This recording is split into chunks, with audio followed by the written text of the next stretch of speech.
I'm meteorologist Charlie Ironmonger. Thank you so much for joining me today for your 9 a.m. news and weather update. We've got news out of Pitt County where fire crews were battling a mobile home fire. Again, this happened yesterday afternoon. Now, the fire was off Pactolus Highway near Mumford Road. It was called in around 4:45 p.m. in the afternoon yesterday. Now, smoke could be seen from outside the home. The westbound lane of Pactolus Highway is closed while the east lane remains open. The Staten Firehouse Fire Department, Bethel Fire Department, Pactolus Fire Department, and the Greenville Fire and Rescue Team were there to again fight that fire. And now we want to turn our attention to Big Rock Day 4. Of course, last night we had the first blue marlin of the tournament boated and brought in.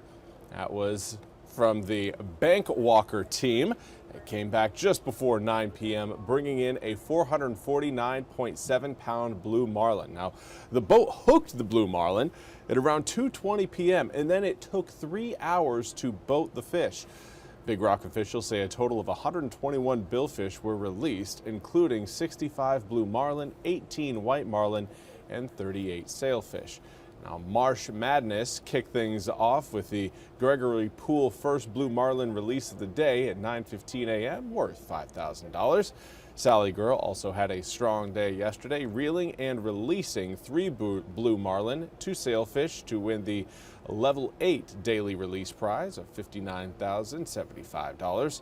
And officials say the Level 5 Fabulous Fisherman's prize of $807,500 is still up for grabs. That goes to the boat who boats and brings in the first 500-pound blue marlin. Now, according to Big Rock's website, all boats are heading out to sea today on the 4th day of the tournament.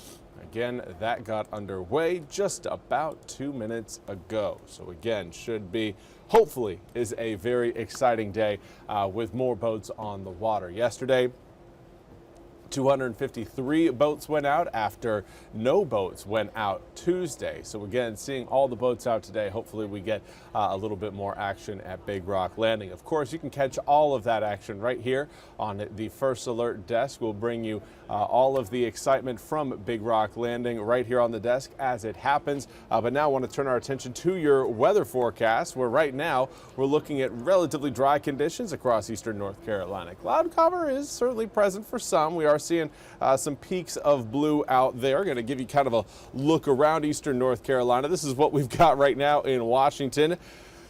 Looking a little gloomy right now through Beaufort County, but as you head towards the coast right now, Morehead City, again, enjoying beautiful sunny skies. So it all depends on where you're at in eastern North Carolina. Some areas, again, seeing a little bit more cloud cover than others, but here's what we're looking at as far as air temperatures go as we speak. Right now, most of us in the mid to upper 70s, a few of us already sneaking into the low 80s. Jacksonville, New Bern, and Oriental, I see you guys. Stumpy Point also joining the mix in the low 80s.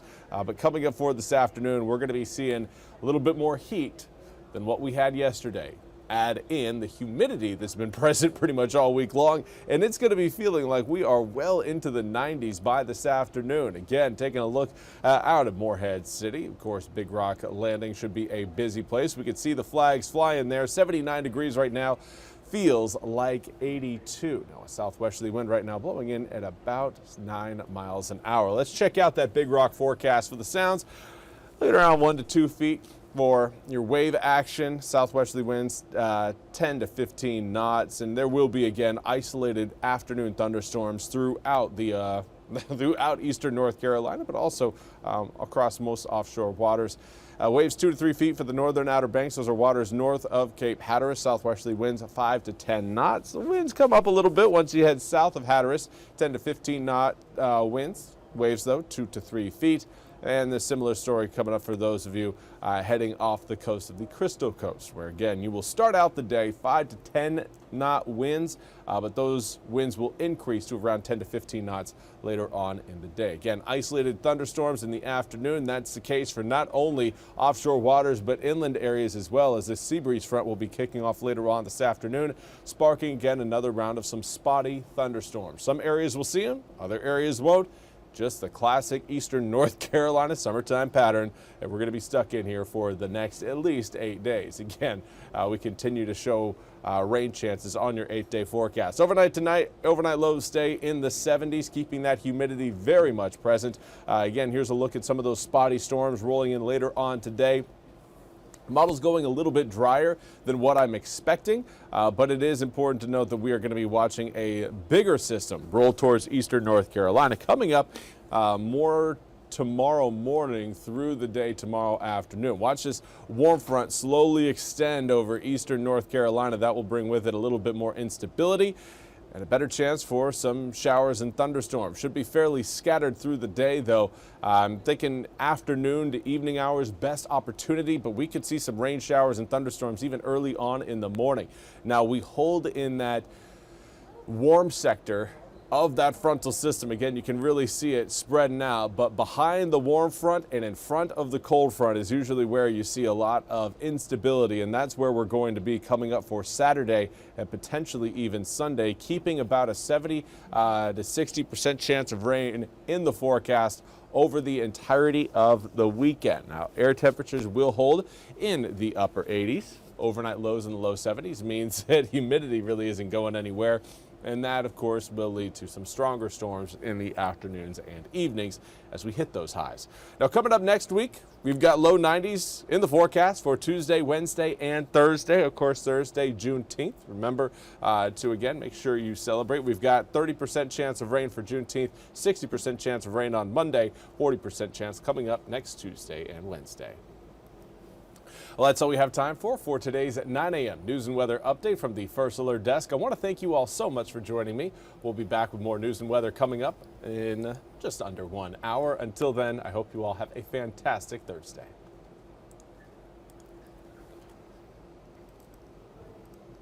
This hour of the WITN First Alert Desk is sponsored by ENC Pirate Realty.